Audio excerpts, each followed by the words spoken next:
নব্য ফেসিস্টরা এখন সিন্ডিকেট তারা দখল করেছে। তাওহীদি জনতা হুঁশিয়ার করতে চাই, যারা এই দ্রব্যমূল্য সিন্ডিকেট যারা তৈরি করেছেন, যারা রোজাদারদেরকে কষ্ট দিচ্ছেন, যারা ইফতার এবং সেহরিতে যে দ্রব্যমূল্য আছে সেগুলোর দাম বাড়াচ্ছেন, তাদের পরিণতি খুনি হাসিনার চাইতে খারাপ হবে ইনশাআল্লাহ। যে সেমিনারগুলো হয়েছিল সেখানে রোজাদারদের উপর ন্যাক্কারজনক হামলা করে তাদেরকে রক্তাক্ত করেছিল। আসার জন্য দ্রুতভাবে অনুরোধ করছি বাংলাদেশ ইসলামী ছাত্র শিবিরের ঢাকা বিশ্ববিদ্যালয়ের সাবেক সভাপতি, ঢাকা বিশ্ববিদ্যালয়ের মেধাবী ছাত্রনেতা, বাংলাদেশ ইসলামী ছাত্র শিবির কেন্দ্রীয় কার্যকরী পরিষদের অন্যতম সদস্য, কেন্দ্রীয় প্রকাশনা সম্পাদক ছাত্রনেতা জনাব সাদিক কায়েম। বক্তব্য নিয়ে আসছেন ছাত্রনেতা জনাব সাদিক কায়েম। নারে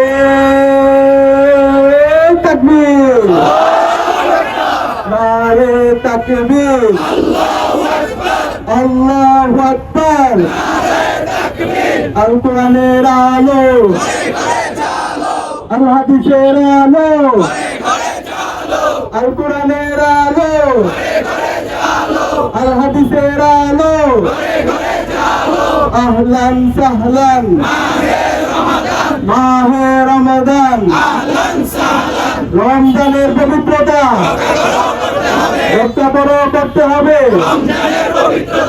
আউযু বিল্লাহি মিনাশ শাইতানির রাজীম। বিসমিল্লাহির রহমানির রহিম। আলহামদুলিল্লাহি রাব্বিল আলামিন ওয়াল আকিবাতু লিল মুত্তাকিন ওয়াসসালাতু ওয়াসসালামু আলা সাইয়্যিদিল মুরসালিন ওয়া আলা আলিহি ওয়া আসহাবিহি আজমাইন।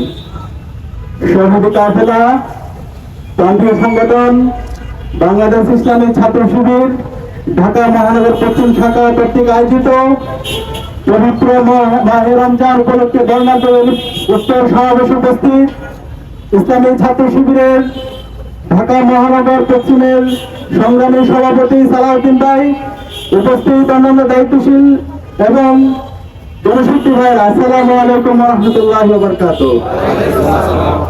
শুকরিয়া জ্ঞাপন করছি মহান আল্লাহ পাক সুবহানাহু ওয়া তাআলা, যার অশেষ মেহেরবানিতে বেশিরভাগ মুক্ত বাংলাদেশে আজকে আমরা পবিত্র মাহে রমজানকে স্বাগত জানিয়ে বর্ণাঢ্য র্যালিতে উপস্থিত হতে পেরেছি। আলহামদুলিল্লাহ।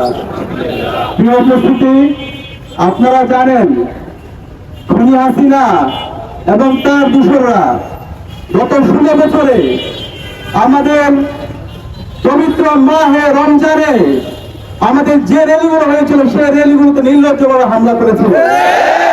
আপনারা জানেন গত বছর শাহজালাল বিজ্ঞান ও প্রযুক্তি বিশ্ববিদ্যালয়, নোয়াখালী বিজ্ঞান ও প্রযুক্তি বিশ্ববিদ্যালয় সহ বাংলাদেশের অনেকগুলো বিশ্ববিদ্যালয়ে খুনি হাসিনা এবং তার দূষররা ইফতার প্রোগ্রামকে নিষিদ্ধ করেছিল। পরবর্তীতে ক্যাম্পাসে প্রোডাক্টিভ রমাদান শীর্ষক যে সেমিনারগুলো হয়েছিল সেখানে রোজাদারদের উপর ন্যাক্কারজনক হামলা করে তাদেরকে রক্তাক্ত করেছিল। এবং ক্যাম্পাসে যে গণ ইফতার কর্মসূচিগুলো হচ্ছিল সেখানে নিষিদ্ধ ঘোষিত ছাত্রলীগ এবং হাসিনার পেটোয়া বাহিনী নির্লজ্জভাবে রোজাদারদের উপর হামলা করেছিল। এবং তার এই ফলশ্রুতিতে আমরা দেখতে পেয়েছি রোজাদাররা সারা দেশে ইফতারিতে সেহরিতে খুনি হাসিনা এবং তার দোসরদেরকে অভিশাপ দিয়েছিল। আমরা আল্লাহর কাছে দোয়া করেছিল এবং সেই দোয়ার বদলতে 24-এর ছাত্র জনতার অভ্যুত্থানের মাধ্যমে খুনি হাসিনা এবং তার দোসররা এই দেশ থেকে পালিয়ে আজকে ভারতে তারা আশ্রয় নিয়েছে। প্রিয় উপস্থিতি, আমরা বলতে চাই এই অঞ্চল, এই উপমহাদেশের যে বাংলা অঞ্চলটি আছে সেটি ইসলামের জন্য উর্বর একটি অঞ্চল। এখানে ইসলাম নিয়ে যারা ষড়যন্ত্র এবং চক্রান্ত করবে তাদেরকে সমুৎপাদন করা হবে। এই অঞ্চল শাহজালালের, এই অঞ্চল শাহপরানের, এই অঞ্চল শহীদ তিতুমিরের। সুতরাং তাদের রক্তের সাথে যারা বেইমানি করতে চাইবে তাদের পরিণতি খুনি হাসিনার চাইতে খারাপ হবে। প্রিয় উপস্থিতি, রহমত মাগফিরাত নাজাতের পবিত্র মাস আমাদের মাহে রমজান মাস। এই রমজান মাস উপলক্ষে আমাদের সবার জায়গা থেকে এখন পর্যন্ত দ্রব্যমূল্যের ঊর্ধ্বগতি, এখন পর্যন্ত সেই সিন্ডিকেট গুলো থেকে গেছে।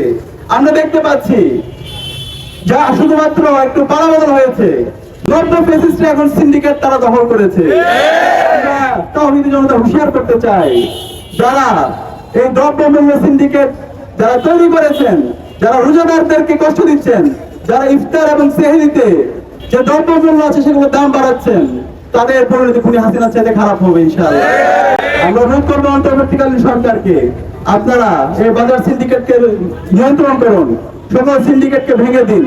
জনগণের যে দ্রব্যমূল্যের যে নাবিশ্বাস উঠেছে সেটাকে আপনারা আমাদের সহায়তার মধ্যে নিয়ে আসুন।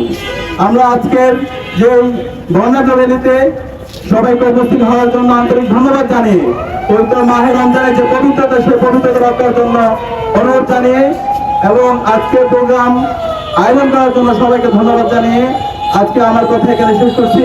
ইনকিলাব জিন্দাবাদ, বাংলা ইসলামী ছাত্র শিবির জিন্দাবাদ। সবাইকে ধন্যবাদ। আসসালামু আলাইকুম ওয়া রাহমাতুল্লাহ।